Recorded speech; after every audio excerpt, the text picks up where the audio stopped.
Hi, everybody, and welcome to the Queers and Allies podcast. We're located here at College of Western Idaho, and we're here to give you your daily queer updates. Well, I guess I just lied. It's bi-monthly. Speaking of being bi, last month was Bisexual Awareness Month. So we're going to be talking about that today in our first podcast segment. My name is William Young, and I'm the president of Queers and Allies. I'm Sydney Rich. I'll be the co-speaker on this podcast. And probably our new secretary, pending. We'll see what happens with that. But today for our news, we're going to start off with something a little bit fun, something a little bit intense, and then, I don't know, whatever we feel like, because we own ourselves. We are our own workers. You don't own us. So I thought it'd be nice to talk about some presidential candidates and their LGBTQ policies. Did you know that Joe Biden, back in the early 2000s, voted against the gay marriage legislation? And also he protected DOMA, which is protecting traditional marriage. But today he seems to love the gay people. What are our takes on that, squad? Well, we can either go the nice way and say people can change, or we can, be ready to fight. I think he's definitely changing only because we changed, and I think that's a really important Distinction? An important distinction. I think that, and it's also like when it comes into a politician, some people are really, really like indignant on having people who represent their core views and people who just will listen to them based on how they vote. But on the other hand, we actually have a gay candidate, which that's exciting.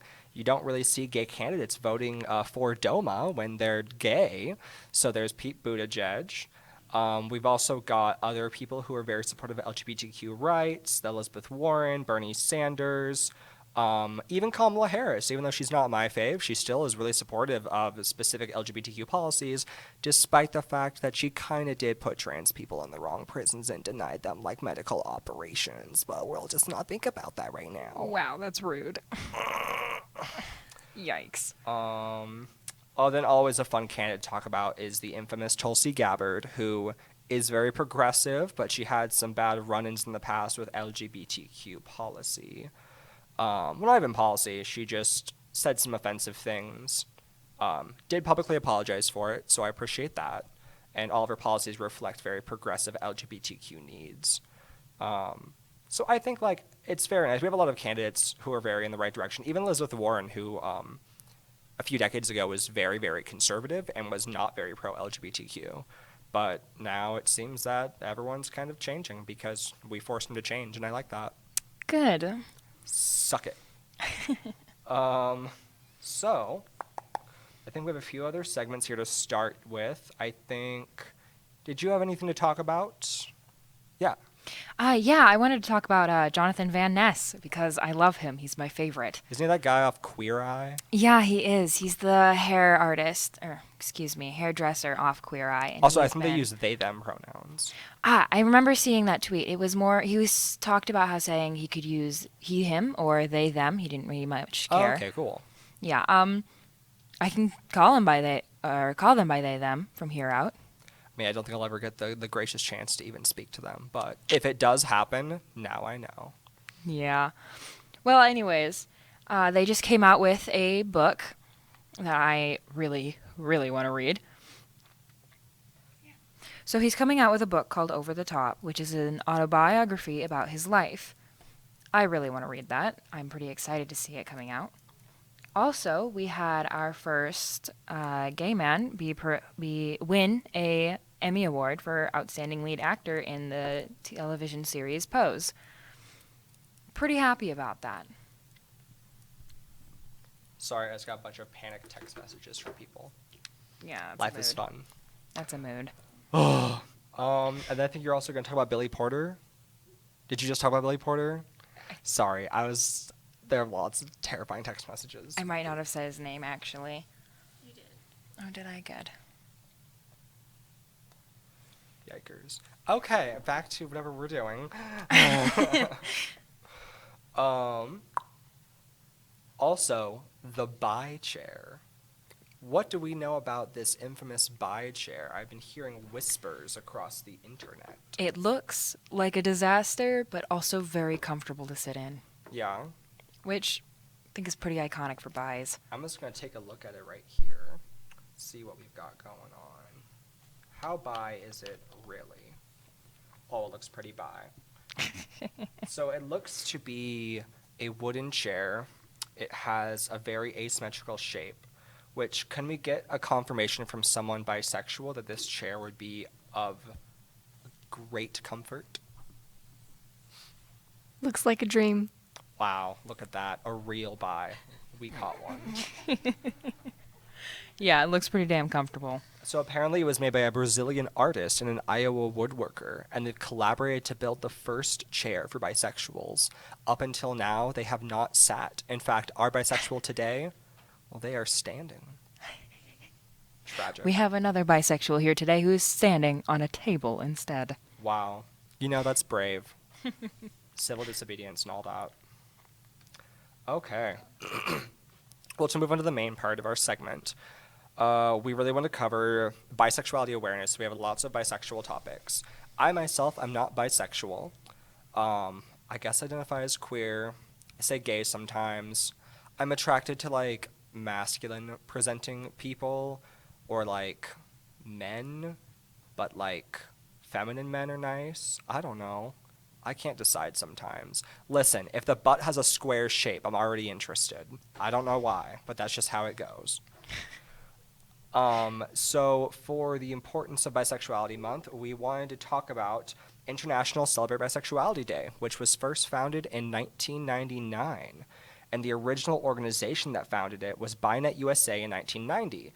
Now, over time, bisexual people were getting kind of tired of being like lumped into June like every other holiday, and it took place on the 23rd.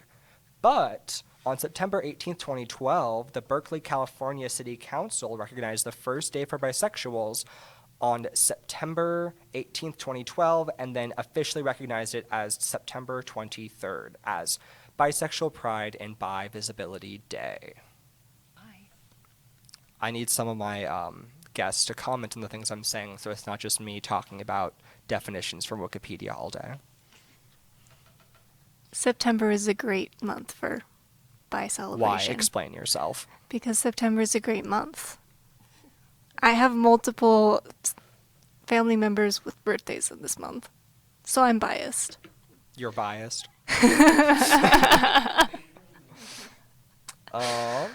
Yeehaw to that. So as we talk about bisexuality, we were going to cover some interesting and maybe somewhat controversial topics about experiences that bisexual people have in life, different types of rhetoric that are appropriate, and conversations around different sexualities that may take the back seat to a bisexual identity sometimes. So first we want to talk about the fluidity of being bisexual and the idea that a lot of people may have that being bisexual means you are equal parts attracted to men and women. What do y'all think about that? Well, I think that initially that is, in fact, a myth. It's not true. I remember definitely talking to bi people and knowing that they weren't attracted to men and women equally, only that they were attracted to men and women. Do you have any comments on that? It differs with each person, Yeah. like most things. Oh my gosh, there is a bisexual roaming up here. Oh, we can't arrived. stop them. Oh God, they're here. I used to identify as primarily queer because I had the assumption that I had to be 50-50 in order to be a valid bisexual. But I think once you actually... It's steaming. That's Steaming. stupid, is Yeah. basically. It's... If you are attracted to multiple genders and you're bisexual, that's it. I've said what I said. Also, Alright. that was Allison. Well, you should have introduced her. Do it right now. Hi, I'm Thais. Thais, are you any sort of representative for our club here? I don't know anymore. Are you a student here? I don't know anymore. What is life? Okay. But also, our previous speaker was Allison, and they are the vice president of the Queers and Allies Club. So, thank you. You know, your intimidation helped me think faster. That's how we work. That's how we work here. Okay. So now, next topic I want to do is, why is there a bisexuality week but not a pansexuality week? And what are the main differences between being bisexual and pansexual? And what are some misinterpretations we feel people might have? Well, there has been much discussion about the difference between bisexuality and pansexuality. Although I think there is a distinction between the two, I think it is more interesting to consider how those labels show the ambiguity in the LGBTQ plus community. The beautiful thing about people is that we are all varied. The definition I give for why I identify as bi is how I don't know. I'm supposed to read it. Wait, are you reading something? I didn't say you could read that. Oh, I thought. That was just on there. Really? Yeah, because I was going to write a segment, but I didn't finish it. Oh, never mind then. Whoops. He's stealing my I'm words. sorry. You gave me this. I scrolled down to the specific part. Drama ensues on the battlefield of bis. Yikes-a-roni. Okay, well, next. So I read some interesting literature that suggested that bisexuality inherently is an attraction to genders, while pansexuality inherently is not necessarily an attraction to genders, but an attraction. I think that's a little more accurate, probably. I know that when... Okay, we have someone coming up here. Another Please introduce yourself. Dear God, no one's introducing themselves. We just have a lineup of them. We caged them all. I'm Riley. You have to have your mouth Okay. on the mic. Hi, I'm Riley. On the mic. There you go. Okay. I'm Riley. I use they, them pronouns, and I'm bi. I feel like the difference is that bi, you have a preference for one or the other, and that pansexuality is what they call gender blindness, where it doesn't matter at all. All right. That's a hot pocket take. And I trust Riley because Riley definitely does read up on this a lot more than the rest of us do, or at least myself. So That's fair. When Solid. I was in high school, I definitely identified as pan, and sometimes I feel like that's probably a more accurate label. And yeah, it was more of a blindness to gender and more of paying attention to who the person I was attracted to was. So that's just my take on it. I think one time I thought it was bi, and then I really, really, really, really, really tried to be bi, and it really, really, really, really, really didn't work. So we won't think about that too much. But let it be known, I have attempted. I have. Okay. Next, we want to talk about bi erasure in the sense of if a bisexual person is in a relationship with someone who is a certain gender, then they will be excluded from being seen as attracted to another gender. So say a bisexual woman who is in a relationship with a lesbian woman, the bisexual woman tends to be labeled as lesbian instead of bisexual because her relationships change the identity. And then we have another bisexual. Introduce yourself again. It's Allison. Along with that, there's also a lot of bi erasure when people just pretty much want to make sense of you. So they want to categorize you in something that makes sense to them. I would have the occasional nerd boy that got a crush on me, and they'd be like, oh, but she'll never like me. She's a lesbian. And he would just internalize that instead of me being like, no, I'm bi and just not interested. Yeah, because you're sweaty. Fantastic. I'm loving all these anecdotes. All right. Any other thoughts on the bi erasure in relationships? Oh, okay. Introduce yourself. Hi, my name is Brian Mitchell. I'm the former vice president of the Q&A club.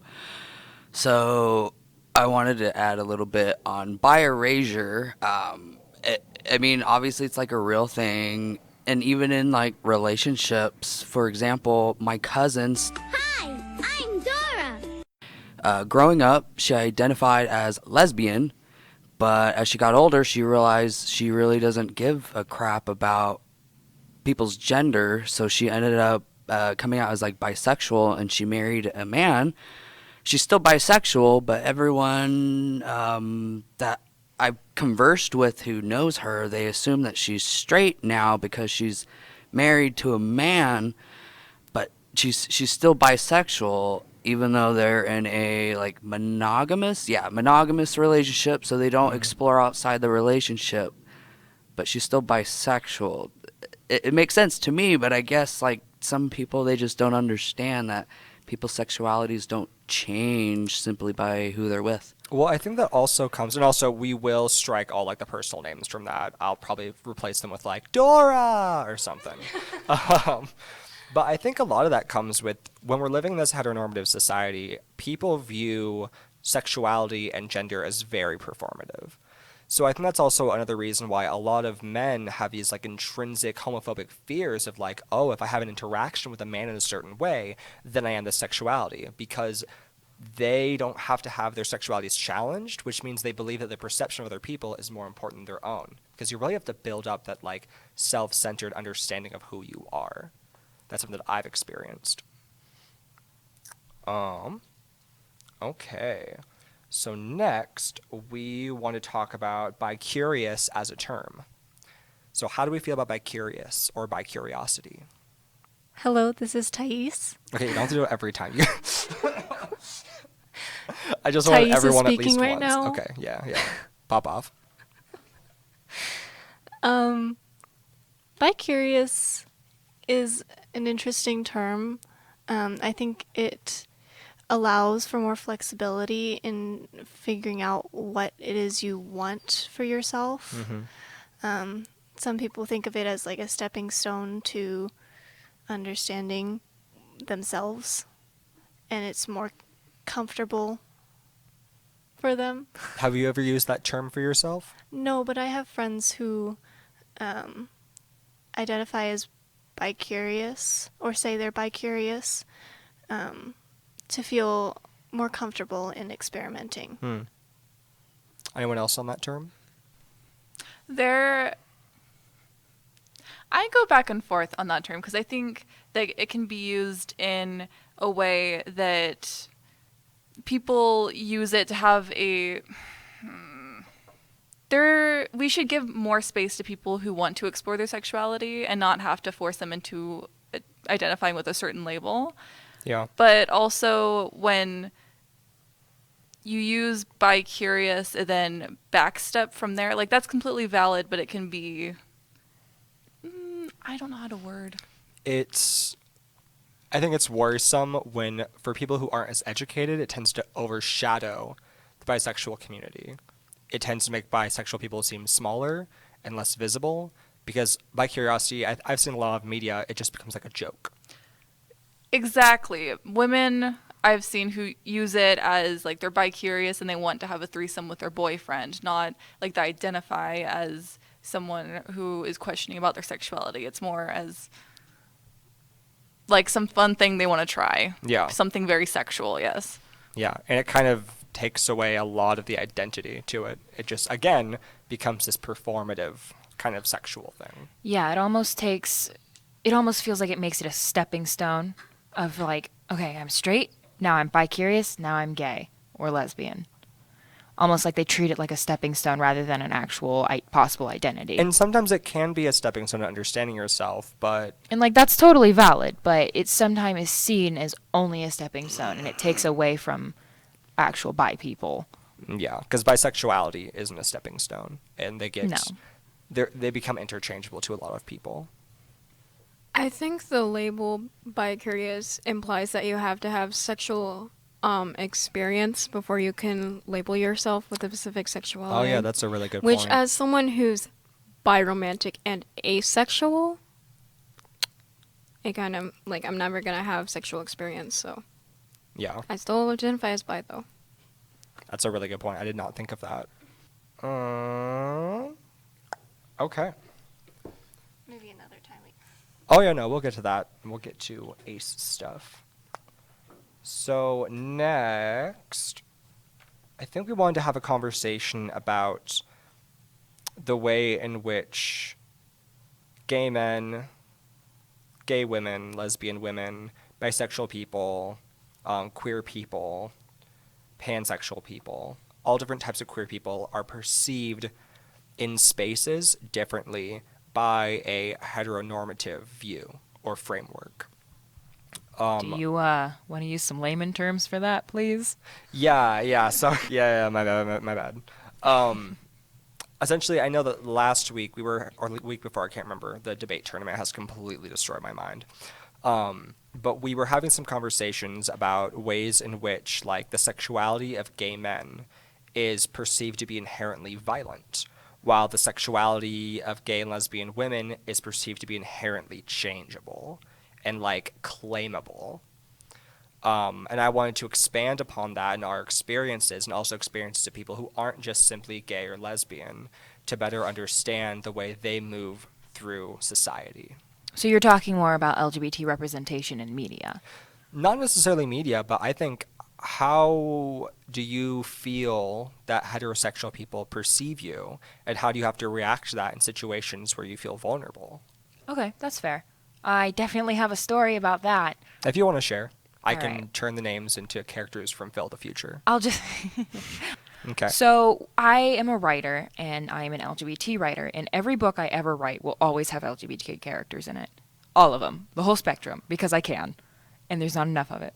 But I remember I was writing a book, and my main character was a lesbian, and she was going to be dating a bi person. I'm pretty sure I was just making them female. And my brother chimed in that I could use the very popular lesbian porn aspect of things to promote my book. That sounds And I have good. never been more mad in my life than when he boiled down the sexuality of two women loving each other into just them fucking for his pleasure. That really pissed me off. And I think, unfortunately, a lot of people look at that as being, like, inclusive and woke. Yeah, and it is very much not, because it's There- just disgusting. There's a huge history of women in queer, I'm not going to say queer, I'm not going to fucking destroy the word queer with this description.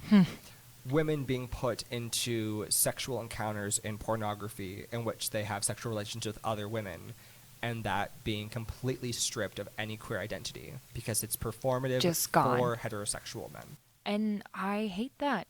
I mean, as a queer female, I do not appreciate that in any sense of the word.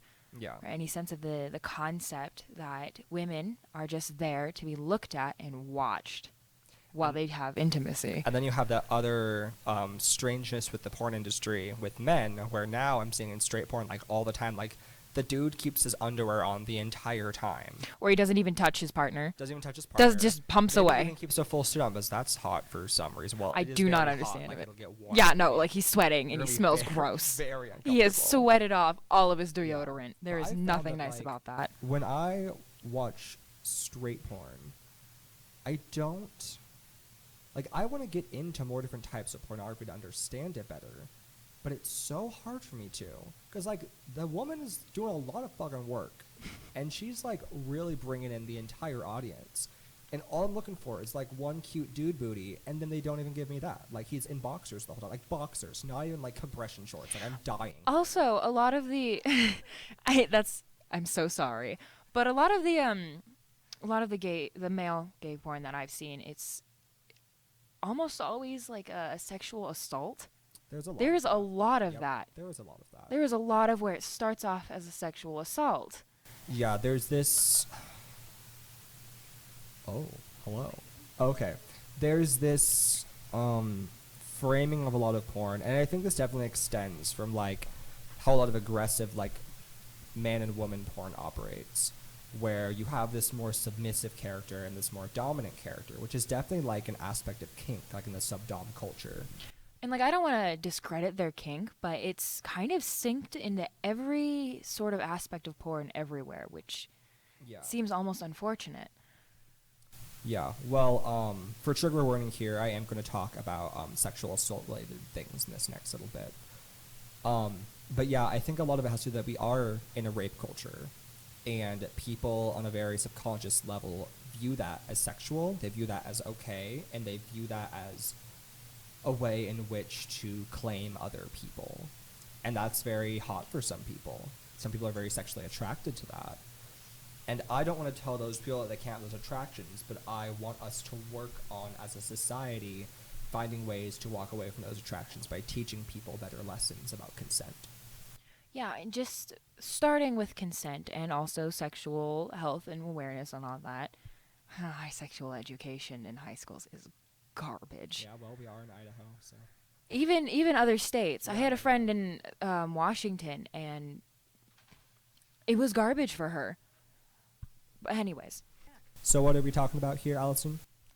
I was thinking about the sexualization of queer women and how it's a bit of, like, there's two sides to it, where there is men over-sexualizing us. Like, in my first relationship, I would be asked, like, how I had sex. People would ask me very sexual questions when I was in high school. And then there would also be so it would be the question of men just delighting in that, but also, like, not understanding how two women could be sexual together, because obviously women are not as sexual as men. Yeah. It was ridiculous. Also, all this talk, trigger warning again for sexual assault. There's a lot of gay porn right now that's gotten really popular. I've noticed, like, it's like all over the place. It's this sexual assault of actually heterosexual men, where the gay man is, like, scheming with the heterosexual man's, like, partner or whoever they're going to have sex with, and they, like, switch places. And that's actually assault. Like, if you decide to have intimate relations with a partner and they plan to have intimate relationships with you, this is, like, even beyond sexuality, beyond, like, gender or anything. Like, if someone doesn't consent and you just swap out while they're not looking, or they're, like, incapacitated, or they're, like, blindfolded, that's assault, and that's not cool. And I really wish I'd stopped seeing so much of that around, but it doesn't surprise me because, I mean, it's shocking, and the shocking porn tends to draw in audiences, and they're kind of moving for click value. They're moving for traffic. So I understand that aspect of it. So I think that's all the main topics that we wanted to cover here today. I think we also had a piece that we wanted to have read. We had a submission by one of our members here. So Thais, if you want to... I know what part I'm supposed to read now. Oh, okay, that's good. So if you want to take it away, then... Also, if you can give any sort of preface for the piece before you begin, if you feel that's necessary. This is the biography of Julie Daubigny. Julie Daubigny, also known as La Maupine, professionally led the life that boys in Tinder bios could only dream to achieve. She dueled noblemen, starred in operas, and eventually got the king to pardon her twice. Born in 1670, La Maupine had an untamed spirit from a young age. Her father thought marriage would subdue her. He arranged a marriage between his daughter and his boss. La Maupine went through with the marriage, but ran away soon after with a hot-headed swordsman. Together they put on fencing shows to make a living. La Maupine had learned fencing from her father and soon surpassed the swordsman in skill. During one particular show, an audience member drunkenly shouted that La Maupine must be a man because of her talent. In answer, La Maupine tore her shirt open, exposing her chest. Once she got bored of her swordsman lover, La Maupine met the daughter of a merchant. They became lovers to the displeasure of the merchant. He sent his daughter to a convent as punishment. However, La Maupine followed her, joining the convent as a postulate. A while after they joined, an elderly nun died. La Maupine took the nun's body and put it into her lover's room so that people would think it was her, and set the convent on fire. You know, all disaster bisexuals do. The two women eloped and were happy for 3 more months before La Maupine grew bored again. The merchant's daughter returned to her parents, and La Maupine was stopped by the authorities. She was charged with kidnapping, body snatching, and arson, among other things. By talking to her former husband, La Maupine was able to get the king to pardon her. Once she was clear, La Maupine began a journey to Paris. Along the way, she got into a duel with a man because he had offended her. La Maupine ended the fight by stabbing him in the shoulder. The next day she went to see if he was all right and found out he was a count that was taking due to return to his military unit. The two became lovers for a brief time and lifelong friends after he left. After that, Lamupine started her opera career. During this time, there was many stories about her wild behavior. For example, she dressed as a man to attend a ball. There she spent most of the night flirting with a young woman, going as far as to kiss her in front of everyone. 3 of her suitors got mad at the display and challenged her to a duel. She fought and won against all of them. The king was amused by her and pardoned her again from any punishment for the rule against dueling in Paris. He noted that the rule said nothing about a woman dueling. Lamupine spent the last few years of her life performing in operas such as Tancred and La Venetienne. She sang for the court at Versailles multiple times and was renowned for her talent on the stage. At that time, she was in a relationship with a woman named Marie-Louise Therese de Senneterre, who died in 1705. Lamupine was heartbroken and retired from opera to live in a convent. She died 2 years later of unknown causes. Oh. Sweet. And who was that piece submitted by? Do we want to say? Allison. It was lovely. That was a really good piece. Should we say that? Okay, they were bisexual. So that's the relevancy of the story. And not just a story, but his story or her story. That's a spicy time. Not gonna lie, that was kind of bad. Thank you. That's what I do. You're welcome. I'm a walking cringe post. Okay, well, I think that's all we have planned for today. It was really nice chatting with all y'all, and it was really nice having our listeners tune in today to our lovely podcast. Now, as everyone may or may not know, today is October 1st, which is the first day of LGBT History Month, which is not Pride Month. They're different. Accept it. This month we have a lot of good plans going on. We're going to probably organize a drag night for October 24th. If you ever want to email us or understand more about that, you can always email me at willyoung@my.cwi.edu. This is the Queers and Allies Club at College of Western Idaho. We meet every Tuesday and Wednesday, 4 to 5 p.m. Tuesday is at the Ada campus, Wednesday is at the Nampa campus, and if you want any more details about our events or what we do as a club, please again email me at willyoung@my.cwi.edu, and yeah, have a chill week.